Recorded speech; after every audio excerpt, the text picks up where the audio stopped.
Bwana Yesu asifiwe. Amina. Tuombe. Asante Baba. Kila mmoja amejaliwa na Mungu kitu fulani. Na katika siku ya leo, wakati mwingine watu wengi wanaposikia swala la uwakili huwa wanawaza pesa. Hapana. Kitabu kile cha Ufunuo sura ile ya 14 na ule mstari wa 6 nasema, kisha nikamwona malaika akiruka katikati ya nini? Ya mbingu, mwenye injili ya milele. Wakili ni nani? Na wakili manake nini? Mtu mmoja aliwahi kuwa na kesi, na baada ya kuwa na kesi akapata wakili mmoja. Na yule wakili alipoenda kusimamia ile kesi akakutana na watu ambao walitamani aweze kubadilisha kesi ile. Maana yake asisimamie vizuri kesi ya mhusika aliyekuwa amemkabidhi. Hivyo akakubali kupokea rushwa. Yule wakili hakutambua maana ya wakili. Wakili ni mtu ambaye anasimama badala yao. Na anaposimama badala yao, lile jambo analibeba kama lake. Na ndipo anatimiza neno linalosema uwakili. Kwa hiyo wakili ni nomino na uwakili ni kitendo au ni kitenzi cha kutimiza uwakili, cha kutimiza kazi ya wakili. Kwa hiyo watu wa Mungu, kwa mujibu wa kitabu kile cha Ufunuo 14 na mstari wa 6, tumeitwa kuwa mawakili wa siri za Mungu. Yaani tusimame badala ya Mungu, tukimtambulisha kwa watu wote wasiomjua katika ulimwengu. Nasemaje watu wa Mungu? Usijidharau, Mungu anakupenda sana. Hiyo ilikuwa tu mwanzo na tunaendelea. Bwana Yesu asifiwe. Sasa ukweli, uwakili ndio maisha halisi ya watu wa Mungu. Yaani unaposema uwakili unabeba kila nyanja ya maisha. Swala la muonekano ni wakili. Swala la kuna kipindi fulani nadhani zilikuwa nyanja 5 za uwakili. Lakini kaja kaongezeka nyanja moja, uwakili wa mguso. Kwamba jinsi wewe ulivyo, kuna mtu fulani unamshawishi kumuona Bwana. Bwana Yesu asifiwe. Wakati mmoja mtu mmoja alisema, yaani kuna mtu anaweza kafika mahali fulani akafurahia kukuangalia. Kwa nini? Kuna siri ndani yako. Anapokuona anaona utukufu wa Mungu ndani yako. Na ndicho Mungu anahitaji tuweze kukifanya katika sehemu. Basi huu ni mwanzo. Na kwa sababu hiyo leo tunaanza somo letu. Nitaweza kugusa kwa ufupi, lakini tutakuwa na kisa ambacho tunakifahamu, ila tutakiangalia kwa namna ya pekee sana. Ni dakika kama 40 na ninapenda sana swala la maombi. Kwa zile dakika 10 za mwisho tutaingia kwenye maombi, tutaimba wimbo pamoja na maombi. Nipende kukukaribisha wewe ambao umepanga kukosa kwenye kipindi kizuri cha uwakili. Wewe unamkaribisha jirani yako. Unasemaje watu wa Mungu? Hapana. Yaani Mungu amekuvusha salama kutoka hatua moja ya masomo. Amekuvusha salama kutoka hatua moja ya maisha. Ana mpango mzito utimize kazi ya utume. Wengi tunapoitwa tunakuwa kama Yobu. Tunakimbia. Na ndio maana mtunzi wa somo akasema ya kwamba juma hili ni juma la uamsho wa uwakili. Kwa hiyo hakuna anayekwepa hapa. Viongozi kwa wasio viongozi, wote tu mawakili wa siri za Mungu. Hebu tupange kuweza kuhudhuria. Mimi nipende tu ya kwamba viongozi aliweza kusema ya kwamba tupate madini. Kuna madini mengi nilipokuwa nalipitia ile somo. Lakini mbali na hapo, tutajifunza uzoefu kutoka kwenu, kwa sababu tutakuwa tukijaribu kujifunza wakati mwingine kwa njia ya maswali kwa muktadha wa somo letu husika. Wakati wanasema kwamba usinyoshe mkono, maana kuna pastor mmoja alisema ni vibaya sana kuwapigisha watu kula. Wakati itakuwepo watu wako wanaweza kanyosha kwa ajili ya kumfurahisha anayesimamia somo. Pana kuwepo ndugu yao. Tutakuwa na nyimbo 3 na katika wiki nzima, maana yake ndani ya siku 2 tutakuwa tunaimba wimbo wa kwanza, na wimbo wa pili tutaimba kwa zile siku mbili za katikati, na zile siku mbili kuelekea Sabato tutakuwa tuna wimbo ule wa tatu. Wimbo wa kwanza utakuwa unatoka namba 40. Na wimbo wa pili utakuwa unatoka namba 80, na wimbo wa tatu utakuwa unatoka namba 139. Hebu nipende kuwakaribisha kwanza, tusimame kwanza. Yapendeza leo mbinguni. Hebu tabasamu kwa zamani, za sauti hazijakaki wakili. Bwana Yesu asifiwe.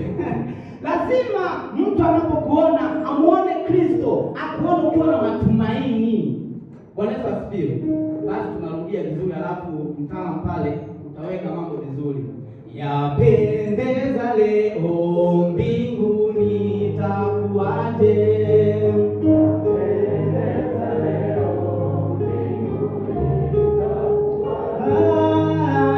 Yapendeza leo mbinguni itakuwaje?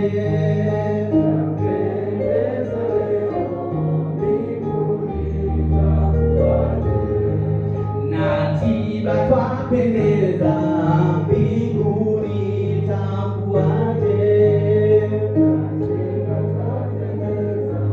Mbinguni itakuwaje? Furaha, furaha, furaha, ni furaha leo, furaha leo, mbinguni itakuwaje?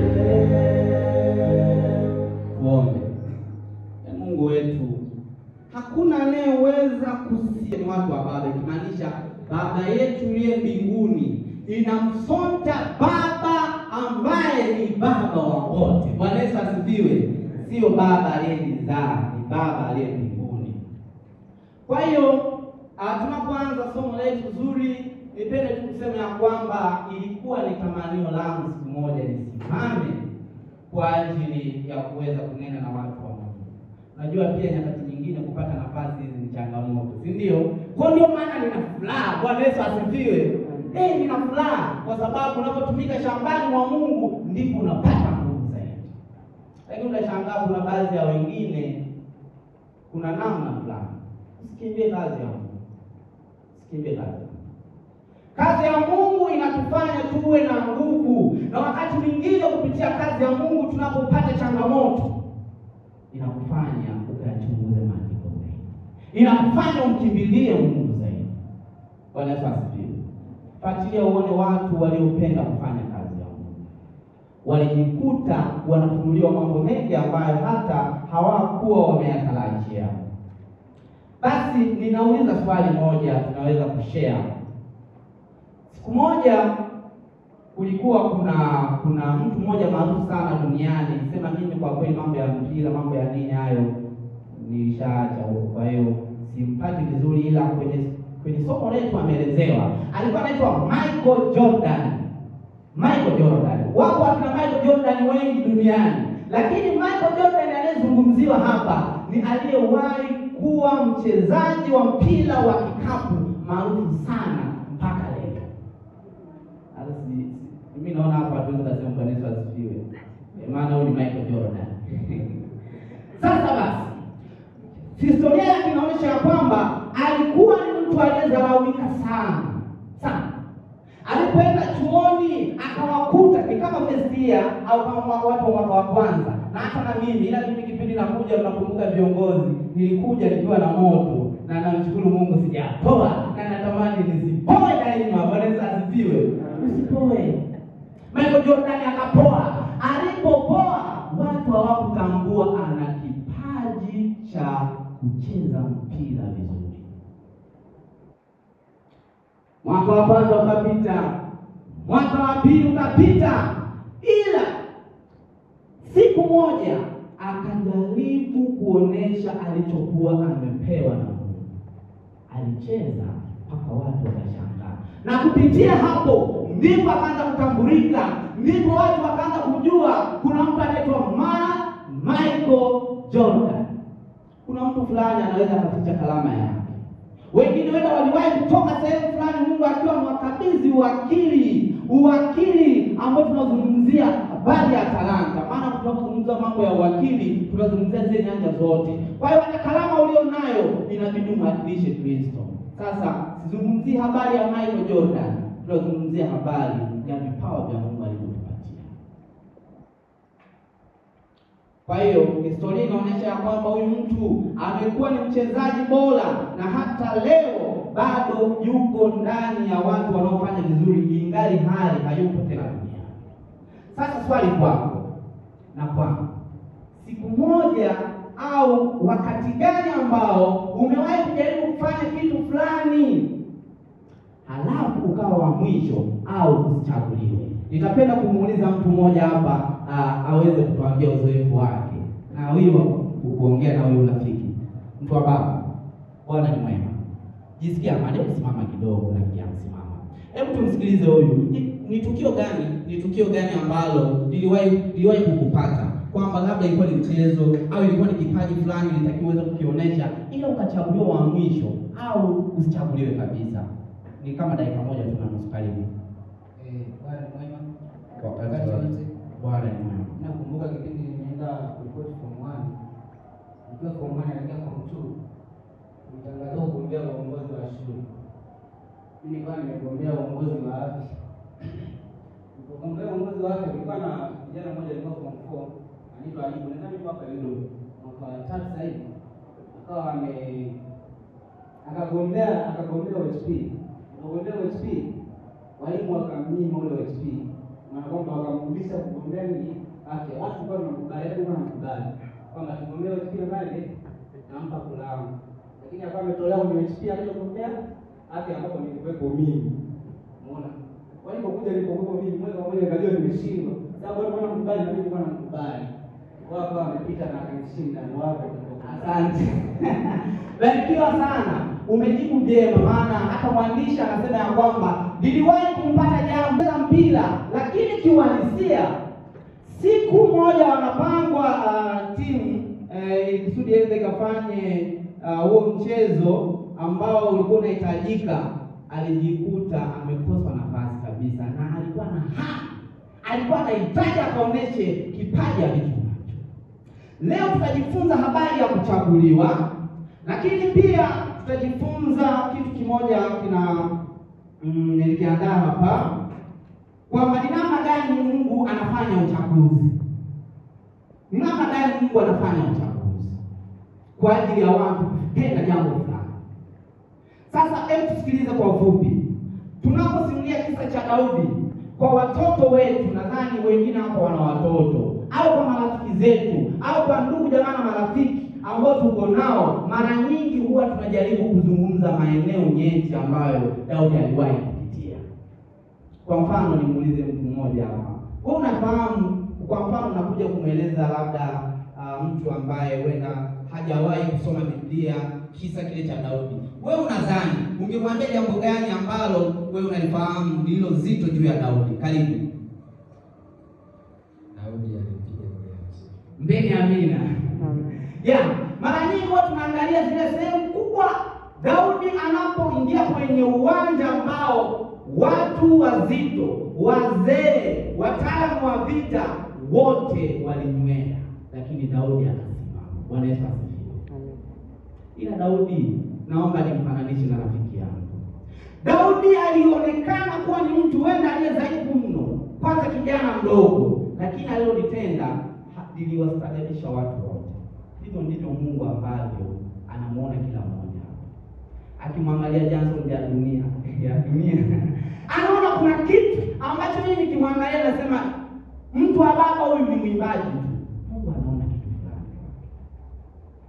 Akimwangalia madam pale, akamwangalia Mabune, anaona kuna kitu cha tofauti. Jinsi ambavyo wanadamu tunaangalia sio jinsi ambavyo Mungu anaona. Na ndio maana tutajifunza habari ya uchaguliwa. Anasema ya kwamba kikawaida Daudi alipitia nyakati nyingi, na mara nyingi tunaenda kuangalia kipimo chake cha imani alipoenda kupambana na Goliathi. Lakini pia Daudi anakuja kuonekana kama mfano mbaya kwa baadaye, baada ya kutenda dhambi nzito ambayo ilikuwa ni dhambi ya uzinifu. Lakini dhambi hii iliendelea kuzaa dhambi zingine, akawa tena muuaji. Kwa tunauangalia upande ambapo alifanya vizuri na upande alipofanya vibaya. Na watu wa Mungu wote tunakabiliwa na kipimo hichi. Kuna nyakati ambazo kwa namna moja au nyingine watu tunaweza kujifunza mazuri kwao, lakini kwa namna moja au nyingine watu tunaweza tukakopi tabia mbaya na mwisho wa siku tukapotea kabisa. Na ndio tuombe Mungu wetu atufunue katika hili juma ni yapi yapasayo. Naomba mtoe kabisa habari ya kwamba tunapenda kujifunza, tunaenda kujifunza mbele. Kuna wakili wa muda tulio nao ni mali kubwa. Kuna wakili wa kujali. Ni mara ngapi tumejali kazi ya Mungu? Ni mara ngapi tumewajali majirani zetu tulio nao? Ni mara ngapi tumejali thamani ambazo Mungu ameziwekeza ndani yetu? Ninatoa tu mwanga mfupi. Sasa ni dakika 47. Naomba nizungumze maneno fulani kutoka kwenye somo letu, na baadaye tutakuwa na kipindi cha kuimba wimbo wetu wa namba tutafanya vice versa. Tutaimba wimbo wa namba 139 tunapoingia kwenye maombi kwa dakika 10 za mwisho ifikapo saa 10 kamili. Pia huwa tunaangalia ushindi pamoja na uovu wa Daudi, kwa kuwa kisa chake kilianza muda mrefu mno, lakini sana zaidi kama tulivyokwisha kuzungumza, tunaangalia habari yake ya kwenda kupambana na Goliati. Swali linauliza, je, ni kwa namna gani Mungu huchagua watu wake? Hebu mtu wa Mungu mmoja achukue Biblia atupitishe kwa haraka sana katika kitabu cha Samueli wa kwanza sura ya 16. Tutaangalia mstari wa kwanza mpaka wa 13. Na hapo mimi nitanyamaza. Tumsikilize mtu wa Mungu, maana wote tuko kwenye tafakari hii. Karibu sana.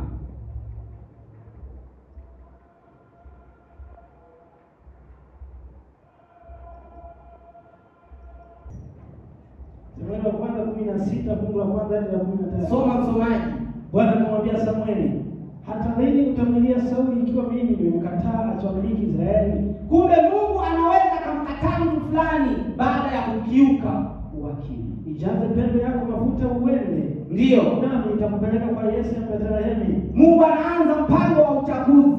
Maana nimejipatia mfalme katika wanao. Mungu amejipatia nani? Mfalme. Mungu amejipatia mtu fulani Yudo Mistitiba. Bwana Yesu asifiwe. Amen. Samueli akasema, nawezaje kwenda? Nawezaje nikaenda? Sauli akipata habari ataniua. Basi Bwana akasema, chukua ndama pamoja nawe. Ukasema nimekuja ili kumtolea Bwana dhabihu. Kwa Mungu akaandaa scenario itakavyokuwa, ayo kama ameenda kufanya ibada kule.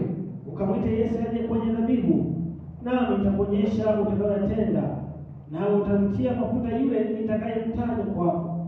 Naomba komea hapo kidogo msomaji. Ni hatari wakati mwingine hata tunapokuwa katika vipindi labda za uchaguzi kutamani kufanya kwa hekima zetu. Na ndio maana hivi vipindi huwa tunaambiwa tuingie kwenye maombi na viongozi huwa wanafanya hivyo. Kwa sababu habari ya mtu kuchaguliwa kufanya kazi fulani ya uwakili wa Bwana ni Mungu anahitaji amchague. Haimaanishi mtanielewa, msije kaanza kusema mimi sijachaguliwa. Hapana. Tutaenda mwisho wa siku tutaelewana vizuri. Endelea msomaji. Imeandikwa. Samueli akafanya hayo aliyosema Bwana. Akaenda Bethlehemu. Wakati wazee wa mji kumlaki. Wakitetemeka nao wakasema, maana ni nabii mtu mkubwa amekuja kwa jambo gani? Je, umekuja kwa amani? Umekuja kwa amani. Naye akasema, na kwa amani. Ndio kwa amani. Nimekuja kumtolea Bwana dhabihu. Jitakaseni njoni pamoja nami kwenye dhabihu. Akawatakasa Yese na wanawe akawaita kwenye dhabihu. Hebu kimbia ile fungu la anzia la 10 hapo. 11 imeandikwa 10. Au umeshasoma? Yese akawapitisha wanawe 7 mbele ya Samueli. Yese alipitisha Eliabu akaonekana hapendezi machoni pa Bwana. Yese akaamua sasa ngoja nianze kumpitisha mmoja baada ya mwingine. Twende mtu wa Mungu. Samueli akamwambia Yese, Bwana hakuwachagua hawa. Bwana hajawachagua hata wengine 7 wote hajawachagua. Kisha Samueli akamwambia Yese, watoto wako wote wapo hapa? Naye akasema amesalia mdogo wao. Tazama, anawachunga kondoo. Basi Samueli akamwambia Yese, tuma watu wete. Kwa sababu hatutaketi hata atakapokuja. Mungu anapokuwa amemchagua mtu fulani atamtoa hata kama alikuwa polini. Bwana Yesu asifiwe. Unaweza ukajiuliza, nimekuja Yudom kwa namna gani? Mimi nilipanga labda niende Muhimbili. Bwana Yesu asifiwe. Wakati mwingine unaweza ukajikuta umeingia katika mazingira ambayo ulikuwa hujatarajia. Mungu anakuchagua wewe ni wakili wake, ukatende jambo. Daudi kutoka polini anaitwa tena anakuja. Yaani sijui niseme, yaani wewe ungejisikiaje rafiki yangu?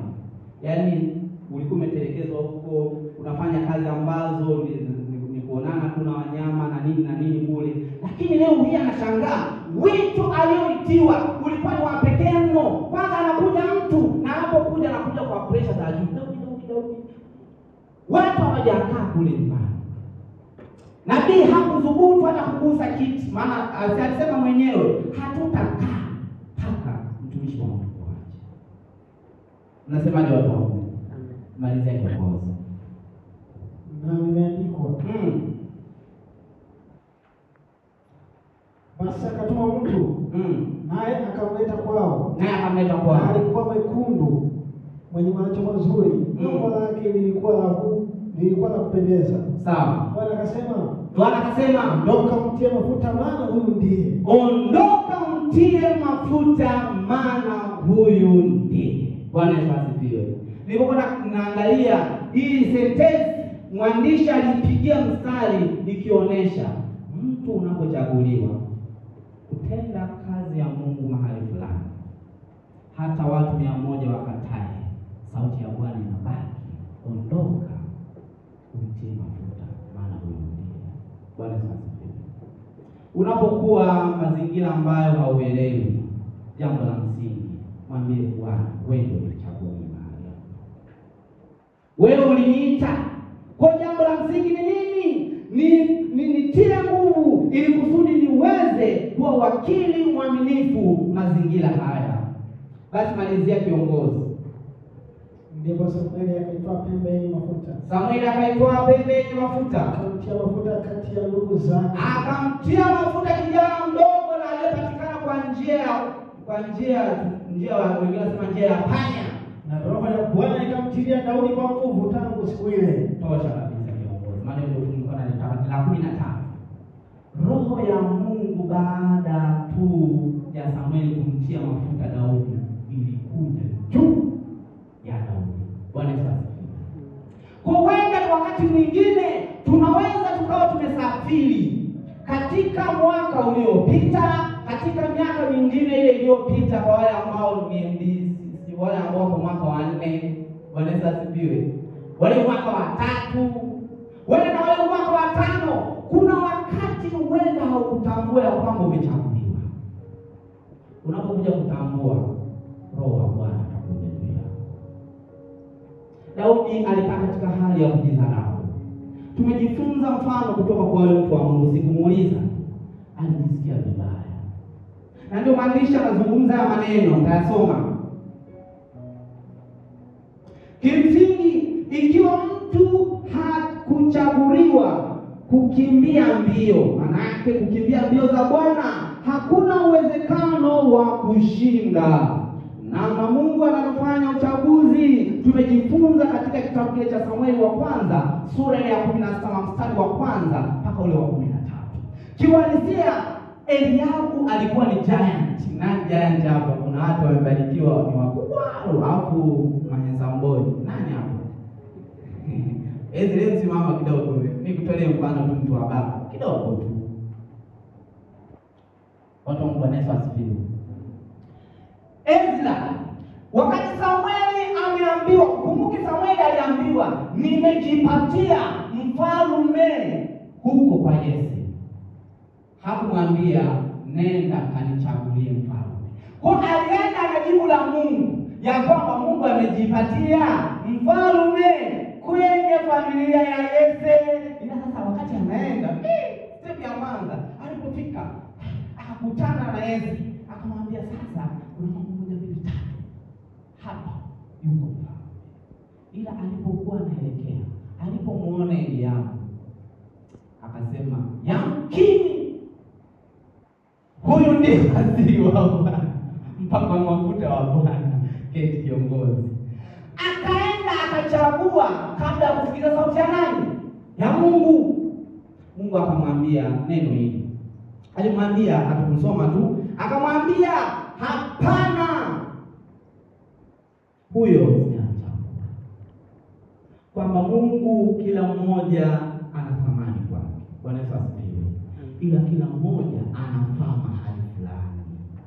Nilisema ya kwamba wenda hauchaguliwa kufanya kitu fulani, wenda hauchaguliwa uongozi, wenda haujachaguliwa kucheza mpira kwa yule ambaye aliwahi kukutana hiyo scenario. Wenda kuna sifa fulani ziliangaliwa, nasema ila tukimweka mtu fulani atafanya maajabu. Bwana Yesu asifiwe. Kwa Mungu kila mwanadamu amemwita kuwa wakili wake mwaminifu. Bwana Yesu asifiwe. Bwana ni mwema na wakati wote. Wewe ni wakili wa Mungu. Sema mimi ni wakili wa Mungu. Na wewe ni wakili wa Mungu. Wenda amekupatia kalama fulani, wenda amekujalia kuwa na mali, wenda amekujalia kuwa na mvuto, uwakili wa mvuto. Ukizungumza na watu unashangaa hata kama alikuwa na mpango wa kufanya jambo fulani, anailisha na matana na wewe. Bwana anataka katika kufuata akamwone Bwana. Bwana Yesu asifiwe. Wenda kuna namna fulani watu hatujajua mwili wako ni hekalu la Roho Mtakatifu. Mungu amekupatia bure, lakini ana kazi mwili wako utunze, uwe na muonekano wa kufaa mtu fulani. Bwana asifiwe. Kwa basi nipende kualika katika juma hili, tutakuwa kwa neema ya Mungu tutakuwa na mambo mengi mazuri. Lakini siseme tu mambo mengi mazuri, tutamjifunza Mungu kulingana na alivyokusudia katika juma hili la uamsho.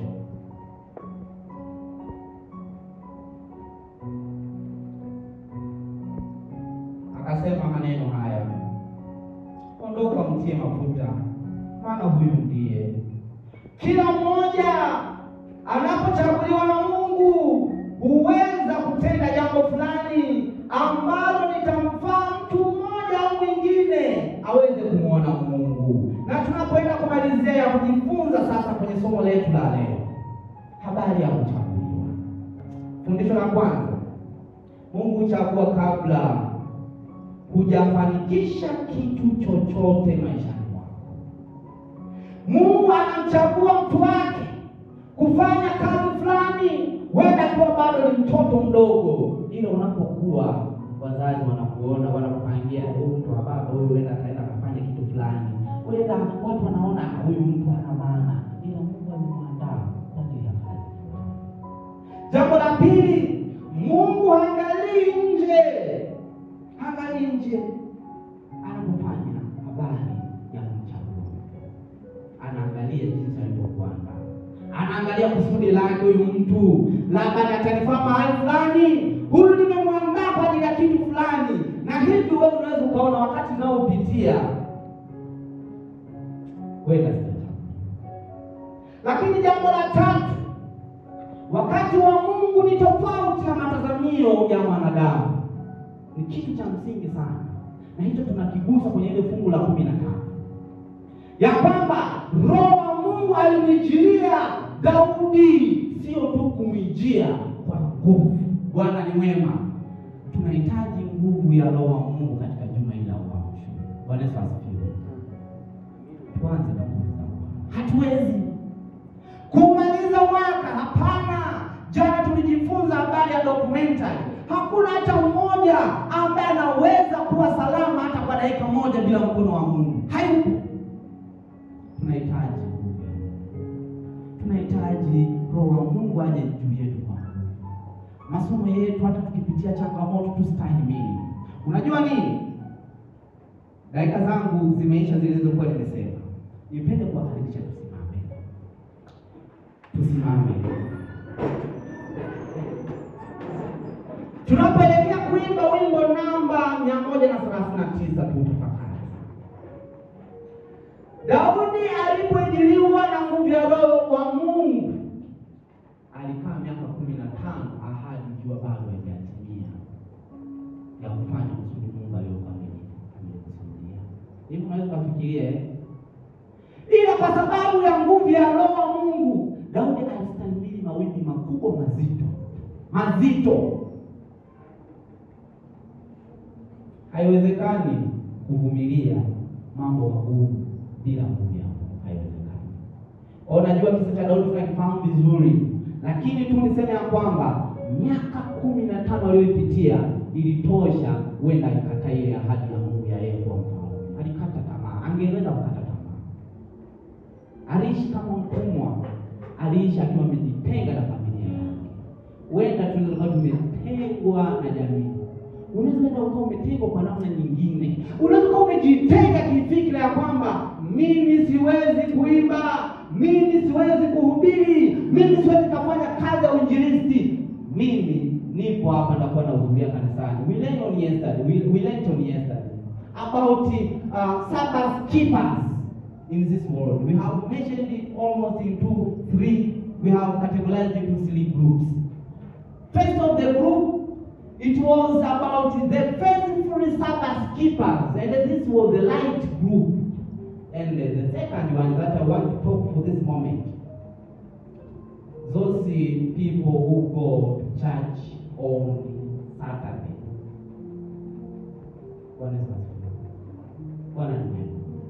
Wenda nilikuwa nataka nielezee nilichokuwa nataka kusema. Unaweza kuona tu mimi basi kama naenda ibadani tu. Naenda kwa ibadani. No. Wewe ni wakili wa mfili za Mungu. Bwana ni mwema. Usiseme tu mimi hivi tu kama naenda kuabudu Mungu. Kuna kazi ya kufanya. Tuimbe wimbo namba 139, kiongozi karibu. Tukatumia kama dakika ngapi? Dakika 3 hivi, halafu tupige magoti.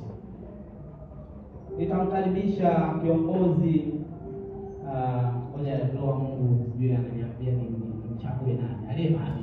Kiongozi kwa baba mageni hakuja tukabisa tunapoanzia tu. Ni mtu mmoja makini ambao nitaweza kukuonyesha jambo yetu.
Tujifunze maneno mazuri ya uzima.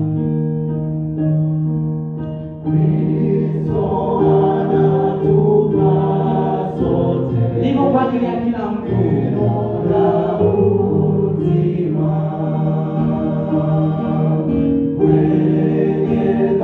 Wote tumeathiriwa na dhambi. Tuje kwenye karakana ya Mungu kwa ajili ya kuanza upya. Tupate nguvu.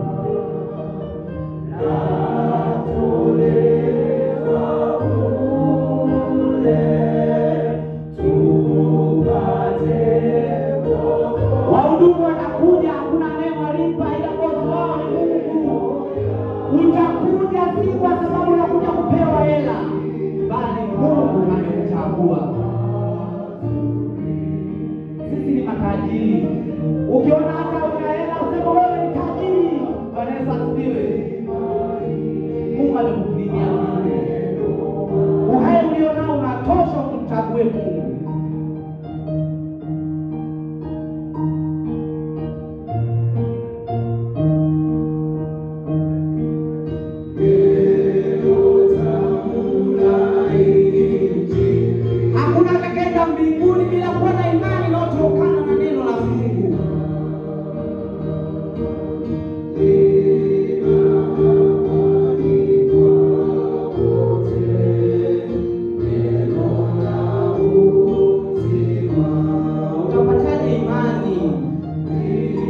nikakwambia Mr. Paul anasema imani inajengeka tunaposikia neno la Mungu.